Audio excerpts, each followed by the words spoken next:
Misfits, before we jump into today's episode, I want to share something very special with you. After hosting over 450 episodes of the Misfit Entrepreneur and sitting down with some of the world's top founders, investors, and high performers, I started to notice something. Different industries, different backgrounds, different paths, but the same patterns kept showing up. So I distilled those patterns into a short, powerful guide called The Misfit Code: 21 Uncomfortable Truths from 450 plus Entrepreneurs. This isn't motivational fluff, it's not theory, and it's definitely not the recycled advice that you hear everywhere else. In fact, it's a fast paced, practical playbook that you can read in one sitting and then apply immediately to help you execute better, raise your standards, break through to your next level. And if you know you're capable of more, or you feel like you've outgrown where you are, or if you're tired of knowing what to do but not executing consistently, this guide was created for you. You can download it for free right now by going to misfitentrepreneur.com/truths. That's misfitentrepreneur.com/truths. Grab the guide, read it in one sitting, and then come back and work through one misfit truth per day. All right, with that said, let's jump into today's episode. Hello, Misfit Entrepreneurs. This is Dave Lukas, and welcome to another episode of the Misfit Entrepreneur, where it is our job to help you unleash your inner misfit and break through to higher levels of success, wealth, and fulfillment by bringing you the best insight and information from the world's top entrepreneurs, with a specific focus on their misfit side, the specific traits, habits, and secrets that have allowed them to thrive and succeed. As a reminder, if you're new to watching us on our YouTube channel, hit the subscribe button below. Give this video a like and comment as well. We do our best to respond to all comments as timely as possible. This week's Misfit Entrepreneur is William Milliken. Let me ask you something. What if scooping dog poop could make you a millionaire? That's not a joke. It's exactly what William has done as the founder and president of SwoopScoop, one of the fastest growing professional dog waste removal companies in the country. But he didn't stop there. He also created SwoopScoop Millionaire, a top-ranked online community that has helped thousands of entrepreneurs start and grow their own service business, many with less than $1,000. Ranked number 6 on the Inc. 5000 list for fastest growing consumer service companies and featured by influencers like Cody Sanchez, Alex Hormozy, and a host of others, William is a true misfit entrepreneur. He turned a dirty job into a multi-million-dollar empire while building one of the most engaged communities on the school platform that's out there. So in this episode, I want to dig into how he built a 7-figure business from almost nothing, like what it takes to scale, in a service industry, and what undervalued niches there are out there and how they hold massive potential, and obviously what it means to lead a purpose-driven company in a market that, maybe some people don't take too seriously. So you're ready to rethink what opportunity really looks like. So William, are you ready to unleash your inner misfit? Yeah, absolutely, Dave. Thank you so much for having me. Hey, it's a pleasure to have you on, and I'm excited about this. I've talked about this a number of times, had other people like yourself in what I would call, for some, like a boring business. Right? And Mhm. I think you mentioned you've been on Cody Sanchez, and she loves boring businesses like that. But they are such great, consistent cash flow machines if you do them right. So why don't you take 5 minutes or so and just tell us your story? How did you get to where you're at? Yeah, so I think like a lot of people, came out of high school, went to college, didn't really have much direction. Ended up getting out of that, and I kind of fell into digital marketing just through a friend of mine, and I was in that industry for a few years. I had a small digital marketing agency, and I started to realize that we were getting really good success for clients, and I would actually make a lot more money if I went out and started owning these companies instead of just doing marketing for people. So that's kind of where I made my first real pivot, and I started partnering with people that were operators. So I have an electrical company, we got the poop scoop company, I got a garage door company. I would handle all the marketing. We'd get an operator to do all the hands-on work because I wasn't very good at that. That's kind of how we got into it. I had a buddy from high school that didn't really have any trade skills, anything like that. And my wife had hired a pooper scooper at the time, and I didn't think that company was doing a very good job. So I said, "Hey, what the heck? Let's just give this a try and see what happens."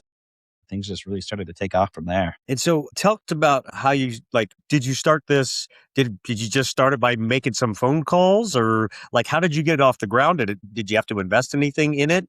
And and you've grown it, I think, was it you have what, 5 or 6 offices now? Is that right?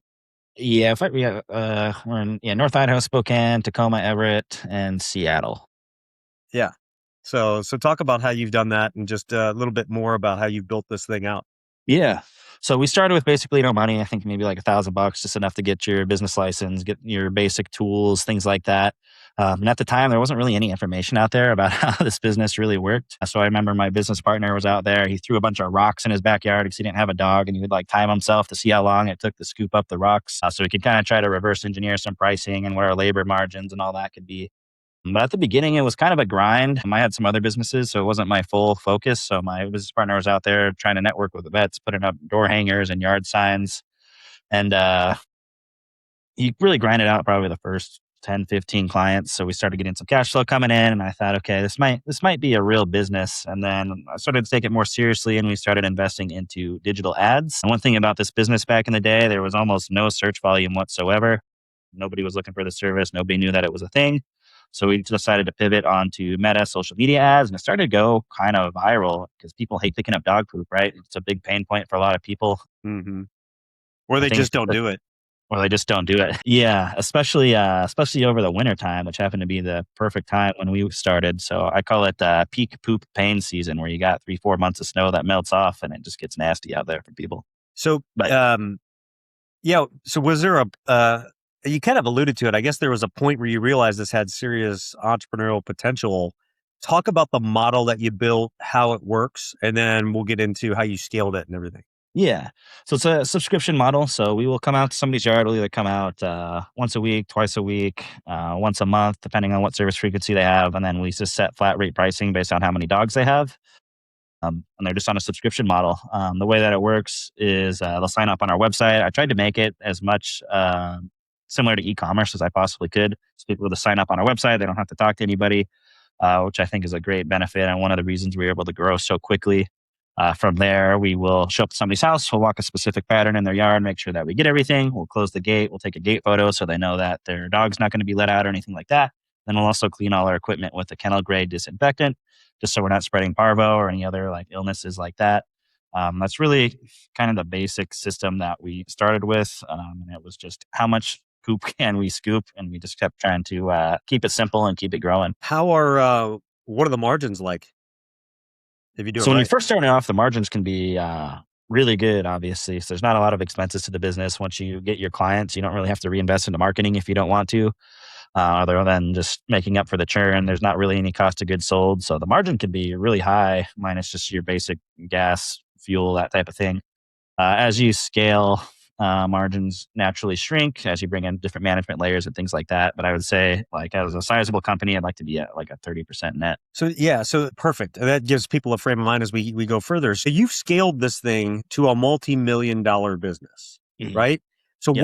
what does it look like as a multi-million-dollar business? How many clients? You said, I think you said 5 offices. I think you rattled off. And so, like, how many clients per office? What does a multi-million-dollar business look like here? Yeah, so we're approaching, I think, 3,000 recurring subscriptions once we get through our spring rush. Uh, and it's kind of a nice business too, because you can really reverse engineer the numbers. So one tech can typically handle between 125 and 150 clients, just depending on the route density of your area. So obviously, when you first start off, you're going to be driving all over the place. But as you build that density, that's going to be one of the biggest profit drivers for people.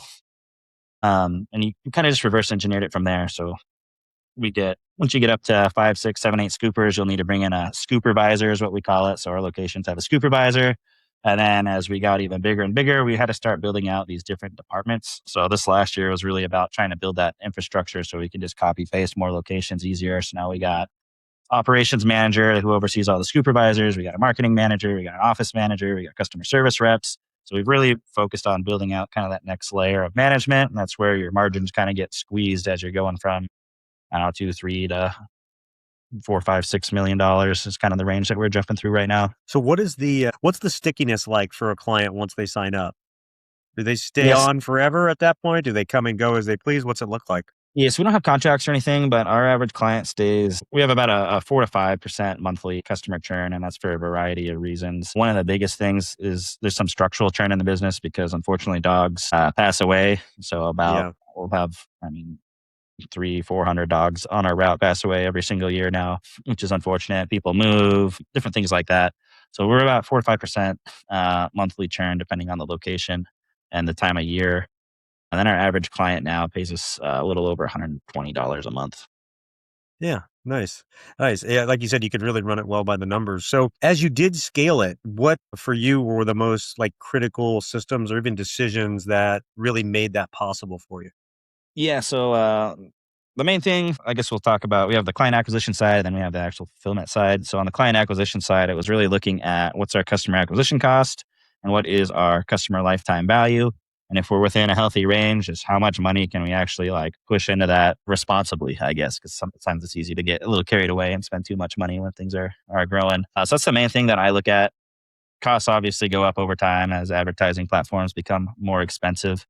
But at the early days, it was pretty crazy. I think I literally had a picture of a bag of dog poop, and we got like 300 customers from that. We were paying like $20 a customer. We do an initial cleanup for $100, and we just get them on the route. So unfortunately, it doesn't work that way anymore as well as the early days. But that definitely helps scaled up, especially if you can establish what they call the customer financed acquisition, where you're able to get all that money back within the first 30 days. So that was helpful. On the actual fulfillment side, when we first started, things were kind of a mess, to be honest, because we were growing so fast. We had to figure out how to buy trucks. I think I had like 8 personal truck loans or something within the first 2 years. We would hire somebody, train them up, throw them in the truck. 30 minutes later, to train the next 2 guys because we thought it was simple. So it was not pretty in the early days. But now we have it refined quite a bit. We have our SwoopScoop Millionaire community on School, but we also have a Swoop University, is what we call it. So in every single job position, there's standard operating procedures, there's training videos. So whether you're a scooper, customer service rep, or if you're a salesperson, if you're a manager, everybody has their own classroom where they can go through and get training right there. And I think that streamlined things quite a bit. We've also been a lot pickier about hiring people as well. So for one Cooper Scooper, we'll probably go through 100, 125 resumes to make one hire. What are the key things that you look for in a hire? Mhm. One thing that we like to look for is typically if somebody has a job currently, that's usually a good sign because if they have to put in their 2 weeks notice, they're going to have a little bit more skin in the game when they're coming to work for us.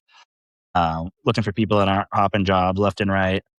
And people that have good work ethics is going to be important to us. You don't necessarily have to work a labor job. You don't necessarily have to work in landscaping or anything like that.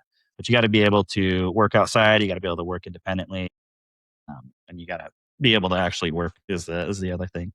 So the thing and I'm happy you do this and share this because I want people to understand how, like I said, you can build a business, in a space. Really, you started with $1,000, and kind of Yeah. build this thing. Another thing that comes in though, so you mentioned like 3,000 households now. Well, you got a lot of waste to deal with. How do you deal with that? Yeah, so that was another problem. I had a rental at one time, and I had a mountain of And bags I of say dog this as food. an owner of 4 dogs, so I get it. I get the pain. I got a nice big woods that I own into that we can throw things over the fence, but Yeah, most people can't do that. yeah, no, exactly. No, I was doing the math. I think we cleaned over 250,000 yards, which is over 2 million pounds of dog poop. So there's a lot of dog poop that we had to dispose of. So our first location, the way that we set it up is we just got to deal with waste management, and they basically gave us a dumpster, and we just fill the dumpster, and waste management takes it. Unfortunately, there's not a lot that you can do with dog waste just because of the chemical makeup of it. It's not good for fertilizer or anything. It'll kill your grass. Um, so it just has to be disposed of basically. I'm pretty sure they just take it and burn it. So I don't well, you want to avoid that. But we realize that customers actually don't care too much if you actually take the waste with you or not. So in our Seattle location, the location's on the west side of the state, uh, we just double bag it, put it in the customer's trash can. It hasn't really made much impact whatsoever. And it saved us a ton of money because we don't have to buy Yeah, I bet. all these trucks to haul stuff around. We got little fuel efficient cars that just zip around, get like triple the gas mileage. So it was a big lever for us. No, it's smart. I was wondering if you had done that so you can obviously have lower costs of doing business. All right. So I mentioned this before, and you did too. You started with under $1,000. So an entrepreneur's listening to this right now, and if their entrepreneur brain's going, they're probably having a million different thoughts and ideas about things like this they can do for themselves and that sort of thing. But what is the advice that you have for maybe entrepreneurs kind of like you that are launching on like a shoestring budget? Like, what are the things they really need to get right? What are the Mhm. things that don't matter that much that they can figure out later? Yeah, I would say for this business, some things that you definitely want to do. You want to make sure that you're legit. At least I do. So going through all the process, make sure you're legit business. And then in the home services in particular, I think if you just take a couple extra steps to make yourself look professional, so literally go out and get like one polo or two polos or whatever that has your logo on it. Take some pictures of yourself. You could post it in free buy, sell, trade Facebook groups. If you just go the little extra step to make yourself look like a real company, I think that's going to go a long way, not only from the customer's perspective, but for yourself, like psychologically as well. Like, okay, I'm a real business. We're actually doing this. And I think beyond that, the big thing is to go out there and start taking action. I think a lot of people get tied up with having the perfect website or the perfect logo or this or that, but you really just need to go out there and get cash coming in the business. That's what's going to get you to grow. You said something earlier, kind of in passing, and I think this is also important. Like, I know you do ad spend and that sort of thing in all of that. We'll talk about that more in a minute of how you kind of like do it, locating it specifically so that you're getting the area you want. But there's with sweat equity, there's a lot of opportunity because you mentioned like vets and places like Mhm. that. So, going into a vet, leaving some pamphlets, right? Talking to them Yeah, and just saying, hey, we offer this service. We'd love to give it to a discount, give it for a discount to your clients type thing. yeah, I yeah. imagine you get a lot of traction doing that too. Yeah, yeah, especially when you're first starting off, and you don't have a lot of money, you gotta get kind of creative with some of those tactics. Usually, a couple things that work pretty well in this industry is if you don't have any money, you can post in free like buy sell trade groups. So you could look up dog owners in Seattle or buy sell trade Seattle, and you just go out there, take a picture of yourself in your uniform, and just make people an offer. One that works really well is we call it like the free trial method, where you let people try it out for a couple of weeks for free in exchange for some honest feedback. So if you get a Google business profile set up, a lot of times you're going to get that customer after that free trial. But worst case scenario, you get a review that's going to help your organic rankings, which you don't have to pay for. So that's something that we tell people to do. And then also, especially when you're first starting off, just make a list of everybody you know and make sure that they know that you're starting this new business. Ask if there's anybody that might be interested in getting that free trial in exchange for some feedback. Because a lot of people will end up sticking, and then you'll build that online reputation. And you're really building assets for your business. You're not just going out there and wasting time. Yeah, and something that is a running theme on this show and that I hear coming through from you too is this isn't like a, overnight, success thing. This is a, consistency, long game, play it right, just keep at it and it grows over time. And yeah, you turn around, you got a $5-6 million business, right? Mhm. And I don't think you're out there scooping anymore or ever, maybe never were. So, that's something that I think people need to understand. How many years you been doing this at this I point? think we just passed our fifth year. Started right Fifth in year. So 5 years to 2021. $5 or $6 million in a business like this is pretty awesome. Also shows there's a heck of a demand out there. What would you say are some of the hidden challenges that you've faced in really scaling what is a residential home service business in the end, right? That, you know, people maybe don't realize until they're in it.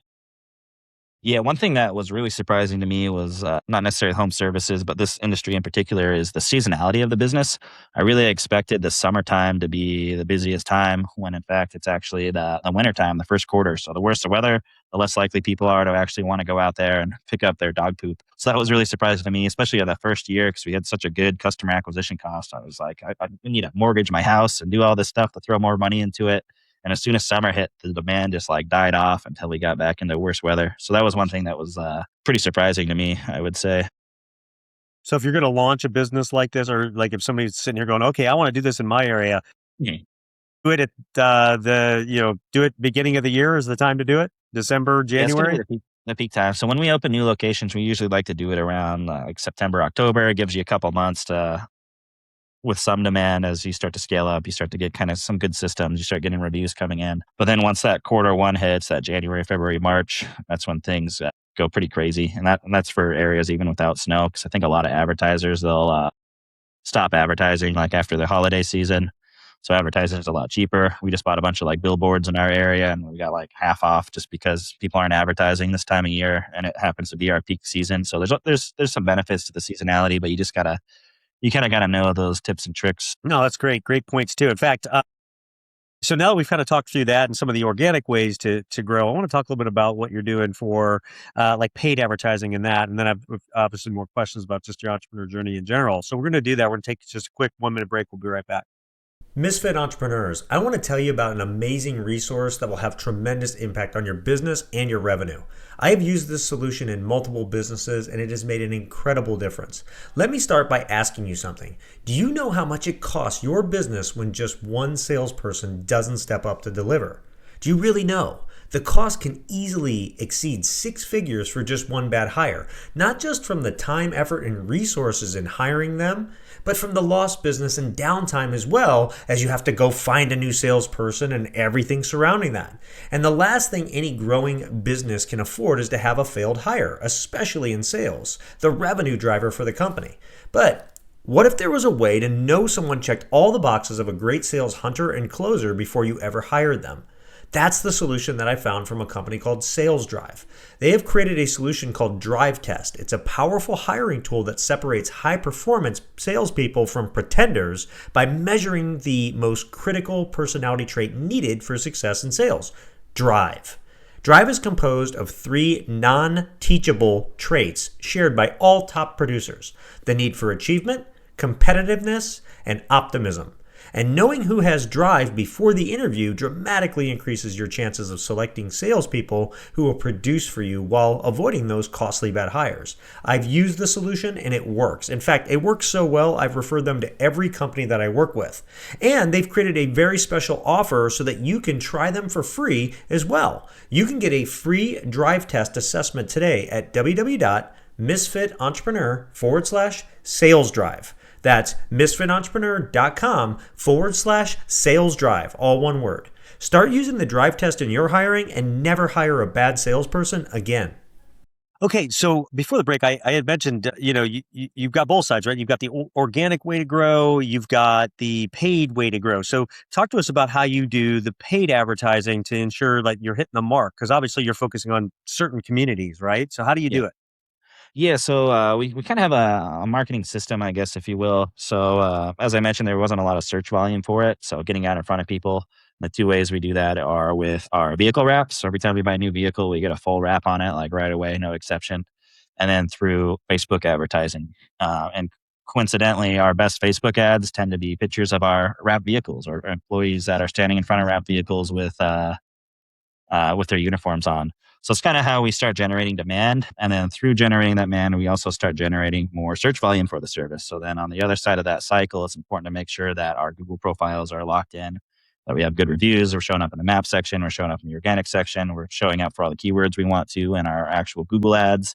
That's kind of the main cycle. We've tried a lot of other things, and that just tends to be kind of the winning formula.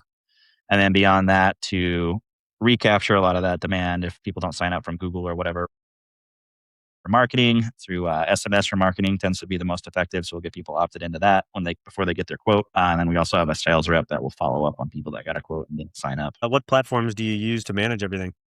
What's that? What platform or platforms do you use to manage all of this? So right now we have one.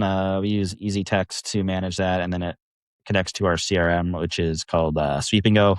So people sign up, they get a quote on that, and then it'll just pass that information back and forth. So if somebody opts out, it automatically kicks them out. Somebody signs up for services, it automatically kicks them out. But did you create that CRM specifically for this, or is it something that is an adjacent type of business it was built for, but it works for this? Yeah, no, somebody actually was crazy enough to go out there and build a CRM just for pooper scoopers specifically. So it's a little bit smaller one. There's a lot of different options. So that one's called Sweep and Go. You can use bigger ones like there's Jobber, House Call Pro, all those other kind of CRM, Service Titan, depending on the industry. But yeah, somebody built one that was specifically built for pooper scoopers, right? But with that being said, we do have a small dev team that works on like side projects. So we're always trying to build out like new funnels, new remarketing sequences, and like connecting things to other things just to make the business work a little bit better. But out of the box, you could just use something like that, especially if you're starting off, not overly expensive. What's your typical return on your ad spend? Yes, I'll have to take a look and see what we're at. So it's very seasonal dependent. So we will, I think last year our customer acquisition cost on average was $162 and around 50 cents. And then depending on the location, Spokane, our lifetime value is around 2,500, and Seattle is around $3,000. So you can kind of reverse So engineer the math. you got your payback in a couple months, basically. Yeah, well, and depending on the season, if it's right after the snow melts, we'll charge an initial cleanup fee, which might be $100. So that covers a lot of that customer acquisition cost. And then we've also implemented other things to pull cash forward. So people will either pay us monthly, but we also introduced quarterly billing, and then we've also introduced annual billing. And we Yeah, found if that they get people a that are on, discount for paying in full or something like that. yeah, so not only does that pull the cash forward, it also reduces our churn rate. So like customers that are on Yeah, quarterly billing are about of course. 70% less likely to cancel than customers that are on monthly billing. And then customers that are Right. annual billing is something we just rolled out this year are going to be even less likely to cancel because they've prepaid for that whole year. So once we get more data on that, I assume our LTV is going to be even higher. What are the most important numbers or metrics that you focus on to run and grow the business? Mhm. What matters most? Yeah, I think that the customer acquisition cost to customer lifetime value is kind of the North Star metric that you look at. Because if your unit economics are like way off and you're trying to scale your company, you could scale yourself into being broke pretty quick. If things aren't working the way they need to be. So those are kind of the two main things that I try to keep an eye on. Other than that, is probably looking at like gross margins. What are things that we can do to kind of keep our labor costs down? So we're switching from like just a hourly pay plus bonuses model to just a straight pay per performance model. So things like that should continually improve those gross margins. I take it they're employees, not contractors, or are they contractors? Yep, everybody's an employee. And then you mentioned something earlier. I think what you call it, supervisors, right? I think is what you called them, right? Yeah, supervisors. Talk to us about like putting that into place because now you're getting to a point where, like, again, for most people, right, getting to there's a transition to go from being a business, which is in some ways just a glorified job that you've created for yourself, probably more upside in that versus a job, but you're still dependent on you, right? And the next phase is to get to that point where it can run without you, which is where you need, good people in place to do that. So talk about what it's been like putting that layer into effect and maybe some of the things you've learned with how to, get good people and motivate them and have them lead in an organization. Yeah, so that position in particular, that's just basically one step. We have scoopers, then we'll have lead scoopers, then we'll have a supervisor once that location gets big enough. And there's still a scooper. We try to promote that role from within, so they've actually been through the trenches. They know what's going on. They know how long each yard should take. Um, and we actually still have those people run a partial route. They do like UA checks, things like that. And then above that supervisor, we have an actual operations manager that oversees like the whole operation. So they'll oversee each location, they'll oversee the office, they'll oversee the sales. And that person's really the person I communicate with the most. That's kind of how the structure goes. Do you run on any like a lot of the businesses I've built over the years? I've used EOS as a starter for them to create the structure in the business and then grown it from there. Do you use any structure like that, or is it all built by just came about just by your growth in the business? Yeah, first it's mostly just kind of came about, I would say, for the most part. And then this last year is just looking at the tasks that I still do and then finding a role to fill that. So yeah, I think a year and a half ago we brought on that ops manager to oversee everything. And then we brought on a marketing manager. We got an office manager. So I'm just basically checking numbers, making sure things look Hmm. right, come up with strategy, capital allocation, that type of thing now. So not a lot of day to day that I have to deal with. Yeah, that's where you want to be. All right, shifting gears a little bit because all right, so you've got obviously the business, but then you've built this massive school community, and I believe you monetize that too, and Yeah. to some extent. So talk Yeah. to us about how you've done that, how you've monetized that, and how you make it so engaging that Yeah, people, so we have an yeah. online community called the SwoopScoop Millionaire, and it came about. I was not really on social media or anything, and I did a podcast with somebody called Erica Kruppen. I said, "Hey, we're." She did an interview with like a six-figure pooper scooper, and everybody thought that was cool. And I was like, "We're a seven-figure pooper scooper, so maybe people will think that's even cooler." So I ended up getting on her podcast. Afterward, I had dozens of companies reach out to me that wanted like one-on-one time or coaching and this and that. I didn't really want to do it, so I just threw out a crazy number like, "Okay, I'll talk to you for $1,500." I probably made 20 grand within the first couple of weeks of that. I was like, "All right, I don't really want to do this, so let's see how we can make it a little bit more scalable, a little bit more affordable for people." We're a follower of Alex Hormozy. He had just invested into school at the time, so I said, "Okay, let's give this thing a shot and see what happens." And kind of similar to the poop scooping business itself, I wasn't expecting much to come out of it, but then you just have hundreds and hundreds of members start showing up to this thing, which was pretty cool. And so is it just a membership fee to belong to it, and then they get kind of the the business plan, if you will, and the resources you mentioned, or is there different levels? Like, how have you set it up? Yeah, so we have it set up right now. It's $69 a month. You can come in. We got probably over 30 hours of coursework, everything from what equipment you should buy, what CRMs, you got business plans, we got budget templates, we got how to get your first 10 customers. And we try to line it up to be like as simple as possible so people aren't just reading through a bunch of fluff, like try to make it really actionable.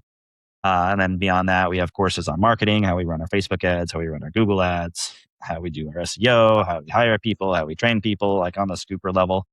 And all that's just included in the coursework. There's also a big community forum. So we got 800 people in there right now. Anytime somebody asks a question, they usually have an answer within 5 to 15 minutes. And then we also host live calls. So I'll do like a once a month Q&A, and then we'll have other like leaders or bigger Cooper Scooper companies like host like a weekly call for people if they want to get their questions answered.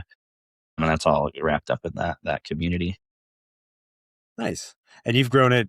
I think you said you have 800 or plus, or I don't know how many you have on there. Yeah, But it'll fluctuate based on the time of year or whatnot. But yeah, I think we've had over 2,000 people come through, and then we're that's rated awesome. as, I think we're like number 20 something in all the business communities. I think there's like Yeah, you're like the top 200,000. 1%, right?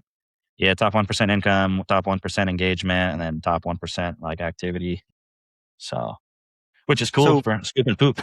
yeah, it's pretty awesome, man. So what's next then for the business, I guess, where do you see things going? Where do you see the brand itself, the community even heading? Like the next 3 to 5 years, what trends are you seeing Mhm. that, you make you go, wow, this thing can just continue to grow and all that, other than people own dogs and it's like their children. So yeah.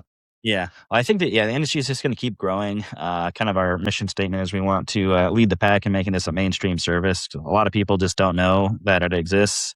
So that's why I do podcasts. I make content on YouTube, all that kind of thing, is to let people know that this service exists. And then it's also a great opportunity for a lot of people if you want to come in, start with less than $1,000, one person, you can get 125, 150 clients by yourself, and you could be making six figures if you do things the right way.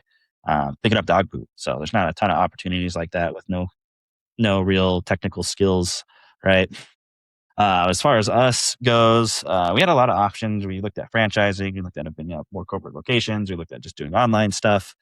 But for us, we're just going to be opening up more corporate owned locations just because it doesn't cost that much to open a location. You need a couple cars, a couple guys, and it's basically just marketing spend. Um, and you can get these locations pretty sizable within 2, 3 years. And so I take it you're in Washington State, so just building in Washington State still. I mean, I imagine there's a ton of opportunity. Yeah, so we're not. Yeah, Washington. Yeah, the Puget Sound, especially. There's a ton of people over there, so that's very good. We're in North Idaho. We're in Spokane, Washington. We're looking to diversify out of the state a little bit, just because there's regulations and whatever, and new taxes getting imposed in certain areas. So we're looking to diversify our revenue in other So I states. take it you're not going to California then.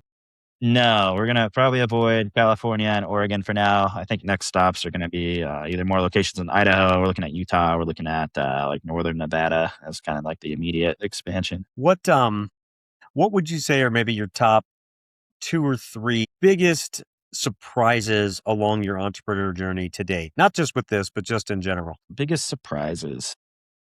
I think one of the surprises I had is that it can actually work if you go out there and do it right.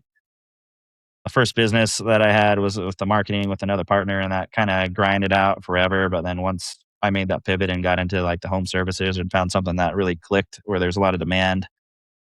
I mean, it's surprising to me that this worked two or three, four, 5 times over. So that was a big surprise to me, which maybe shouldn't be a surprise anymore. Seasonality of the business was a big surprise. And the other thing, the bigger you get, and also you start running into like legal stuff, you start to get a target on your back, which was kind of another surprise. Tell me about like what happened? Somebody Yeah. after So you like for one thing that naming comes up, issues or something like that, or yeah, one thing that comes up in trademark? this industry, yeah, a lot of like IP, like trademark type issues. People think they own the word like poop or scoop, like whatever, right? So there's people are always sending off cease and desists all the time, even though it's kind of like doesn't make a lot of sense a lot of the time. So that was surprising to me, especially for some of these companies like being smaller. They don't really have a budget to fight a big legal battle. So that was one thing that was kind of interesting. Something Yeah, everybody should know. It can happen and stuff. yeah, they It can. is. It can come out of left field, and it's like doesn't make any sense half the time. And usually, Yeah. goes away without issue and stuff because it's probably unfounded, but it is an annoyance. Yeah, well, we actually we changed our name like a couple years ago because we filed a bunch of federal trademarks ourselves, and we wanted to expand to multiple states. So we filed a bunch of different trademarks, and we only had one come through, which was SwoopScoop. So we ended up changing our name for that just so we would be a little bit safer at expansion. So things like that you don't really think about when you're first starting off, yeah, especially around the IP stuff. That's probably be the most common thing that would come up. Yeah, it's a good point too. And if you're smart early, you can secure a lot of that stuff and get it Mhm. set so you don't have those things down the line. Is there a question or a topic that I should have asked you about that we didn't cover that you think is really important for our audience to know? Hmm. I think you covered a lot. It's really just the opportunity of this industry, if especially people are looking to start their very first business. I think it's really appealing to a lot of people because you don't need a lot of skills, you don't need a lot of money. You just need that work ethic to go out there. And if you do have the money and the skills, that you could just grow that much faster. So I think it's just a really good opportunity for people, especially when they're on the fence about whether they should start a business or not. I think it's a really approachable one that has not a lot of downside if things don't work out. Yeah, a lot of upside, very little downside because the barrier to entry is pretty low.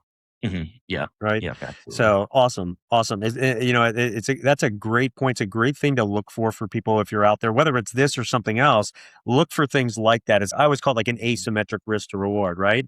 So it's sweat equity, doesn't cost a lot to get started, has a lot of upside to it. So, you can really do well. But if it fails, it's not that big of a deal in the end for you, right? Yeah. It's lost time, maybe a little bit of money, but nothing that's going to be earth shattering to your life or anything like that if it doesn't work out. So I think that's it's rarer to find that, but I Mhm. think in the types of businesses that you're in and things like that, if somebody's smart or just thinks a little bit differently, all those opportunities are there. It's amazing how they keep popping up. You would think every business is saturated by now and types and stuff. But no, there's just so many opportunities still out there. So it's a perfect way to end it before we get to your Misfit 3. So we're going to do that. We're going to just take one more quick break. We'll be right back with William's Misfit 3. Misfits. People ask me all the time about tools that I use in my life and business to maximize my success. I usually start by telling them one of my most powerful tools is my morning habits. And of course, they look at me somewhat confused. I then explain how important it is for me to center myself and how I begin my day and plan for my success. It's critical to consistent high performance, and it doesn't take me long, about 5 or 10 minutes, because I use a great resource called the 5-Minute Journal. The 5-Minute Journal is the simplest, most effective way I've ever found to start your day in the right mindset, doing the right things, and set yourself up for success. And it is exactly what it says, a 5-minute exercise you can do each day. Let me ask you, if you could reach your next level in your life and business by spending just 5 minutes of focused time a day, would you do it? I bet you would. And I know it works because I've experienced the power of it. And you can get your 5-minute journal simply by going to www.misfitentrepreneur.com/journal. That's misfitentrepreneur.com/journal. Do what I do. Use this amazing resource to give yourself an edge in your performance and your success. Get your 5-minute journal today.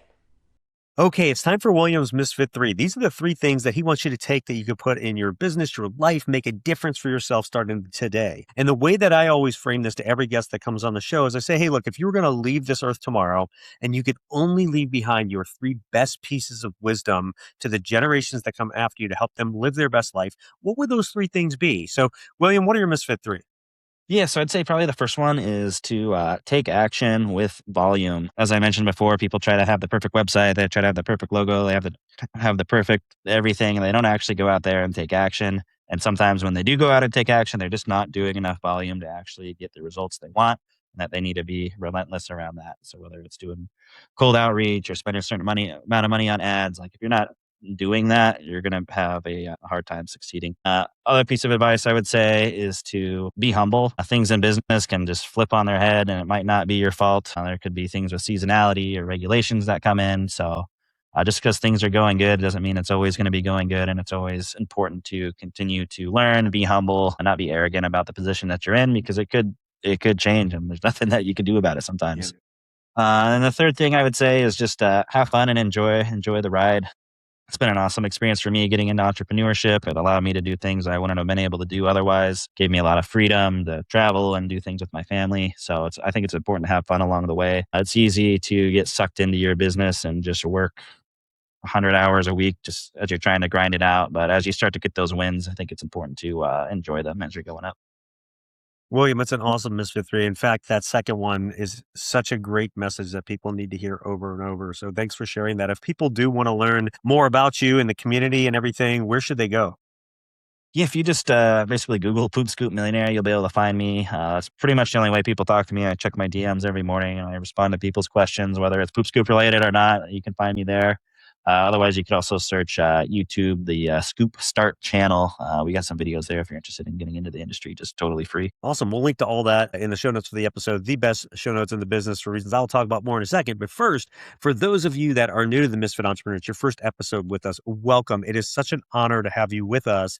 And I hope you become a regular listener, subscriber of the show. For those of you that are with us week in and week out, I cannot thank you enough for your support of this show. You are what makes this go in over 100 countries every single week. So thank you, thank you, thank you. And make sure to go out and check out the show notes for this episode. Why? Because I do them myself. I go back through as part of my personal growth routine. Each and every week, I go back through these episodes and I take my best pieces of wisdom, insight, tips, habits, things like that I think are really unique from our guests. And I share those with you. So check those out and go out and give this episode a rating and review, like and comment on it, because we all know, and I say this in every episode, one great episode can change someone's life. Maybe something that William shared today was that missing link you were looking for to get to your next level. So go out and give it a rating and review. And again, William, thank you so much for coming on today, sharing all your wisdom and insight.